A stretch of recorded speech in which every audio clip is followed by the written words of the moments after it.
Thank you, Madam President. Madam President, this morning, the Energy and Natural Resources Committee passed legislation approving the Keystone XL pipeline.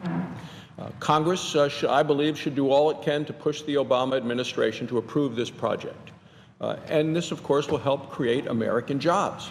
They're going to come along with the Keystone XL pipeline. To me, though, this committee vote this morning was nothing more than a show vote. It's going to do nothing to advance the Keystone XL pipeline. It will put no pressure on the White House. It will not put a single shovel in the ground building the pipeline. That's because, Madam President, the Democrat majority leader has absolutely no intention of allowing this bill to get a vote right here on the Senate floor.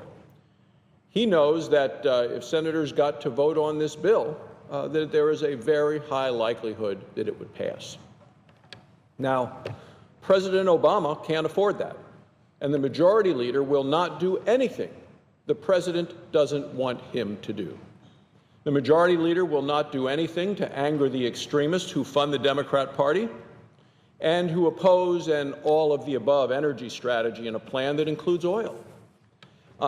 I know that the last thing Americans and the people in the gallery want to hear about is the Senate process and Senate procedures. But here's why it matters. There are issues that are important to this country, issues like jobs, like energy, and like controlling government spending. They're problems we need to solve in this country, and they're not being voted on here in the United States Senate. The majority leader continues to block votes. He's blocked votes, he's blocked amendments, and he's even blocked debate on one issue after another. I believe the majority leader has abused every power at his disposal and even broken the rules of the Senate, rules that have been in place for over a century. And he's done this to give himself new powers. Over the past 6.5 years, the majority leader has taken an unprecedented stand against action in the Senate. He's used tactics like so-called filling the amendment tree on bills. That means he stops anyone else from offering amendments other than himself. He's used what's called Rule 14 of the Senate rules to bypass committees. So we only talk about what he wants to talk about, not what our constituents want to talk about, what we hear about from home, or what other committee members want to talk about. These kind of tactics may make it easier for Senator Reid to get what he wants, but they shut senators, Republicans and Democrats, out of legislating, and they shut out the American people that all of us represent, Democrats as well as Republicans. Senator Reid has filled the amendment tree at least 85 times since he became majority leader. Now, that's more than twice as many times as the previous 6 majority leaders combined. Between July 2013 and May of this year, Republicans in the Senate filed 810 amendments. We got a total of 9 votes, 810 different ideas brought forward by Republicans, and Senator Reid has blocked vote after vote to the point that we've gotten 9 votes on 810 amendments, and this is almost a full year. Now, if you want a comparison and take a look at the House of Representatives, where the Republicans are in the majority, but the minority party, the Democrats, have an opportunity to offer amendments and have votes. The Democrats, over that same time period in the House of Representatives, have gotten 132 votes on their amendments. 132 votes. The minority on the House side has had votes. The Republicans on this side, the minority party, 9. But I tell you, Madam President, in the Senate, it's not just the Republicans who aren't getting their votes. The majority leader is blocking the Democrats as well. During that same time, from July of 2013 through May of 2014, Democrats introduced 676 amendments on legislation on the floor, and there were only 7 roll call votes on 676 amendments.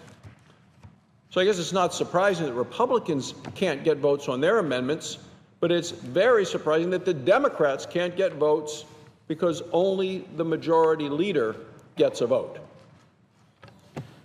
It's the same story on appropriations bills, and that's why I'm here at this time, because We're dealing with appropriations bills. They are some of the most important bills we're supposed to consider in Congress.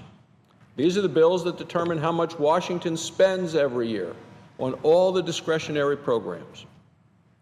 Now, we started debating the first of these yesterday, and we may do so over the next few weeks. It used to be that the Senate would take up these bills one by one, and senators would get a chance to offer amendments and to represent the people that elected them to office. Not anymore. Under this Democrat majority leader, the amendment process on appropriations bills has been almost completely shut down. In the past 2 years, Republicans have gotten just 6 amendments to appropriation bills. Some Democrats only got 1 amendment during that last time. The Senate has approved trillions of dollars in Washington spending, but Harry Reid allowed action on just 7 amendments total. In the 8 years before Senator Reid became majority leader, the Senate processed an average of almost 300 amendments to appropriation bills every year. Every year, almost 300 amendments to appropriation bills. Senators from both parties have been shut out of the process, and the people that we represent have been shut out of the process as well, all by Senator Reid. It's the same kind of power grab we saw last September when the majority leader used the so-called nuclear option to stop debate in the Senate. He radically changed the rules of the Senate to strip the rights of the minority party. Now, that had to do with eliminating the filibuster on nominations, but it's the same effect. The majority leader grabbed more power for himself, taking away the right of anyone else in the Senate to represent their constituents. This is not how it's supposed to be. The Senate was designed to be a place where we debate these issues and where political minorities get fair representation. The father of our Constitution, James Madison, explained the Senate's role was, quote, first to protect the people against the rulers. James Madison, father of the Constitution, Senate's role, first to protect the people against their rulers. That was the point of this body. That's why over its history, the Senate has adopted rules that provide strong protections for political minorities. Well, the way the Senate has been run by Majority Leader Reid, it's been very embarrassing. It's been unfair, and it's been insulting to the American people. Again, I know this isn't the most exciting topic for people to hear about, but the damage that's being done by the Senate's failure to act is very real. Congress has important legislation to debate, like approving the Keystone XL pipeline, but the majority leader won't even allow a vote on the bill. Our nation has a total debt of $17.5 trillion, but the majority leader of the United States Senate blocks amendments that could improve the appropriations bill and maybe start to control Washington's wasteful spending.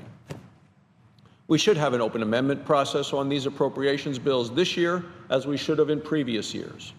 And we should be starting with the bill that's on the floor today. It's time for Democrats to stop the show votes and allow real votes on issues important to American families. Thank you, Madam President. I yield the floor.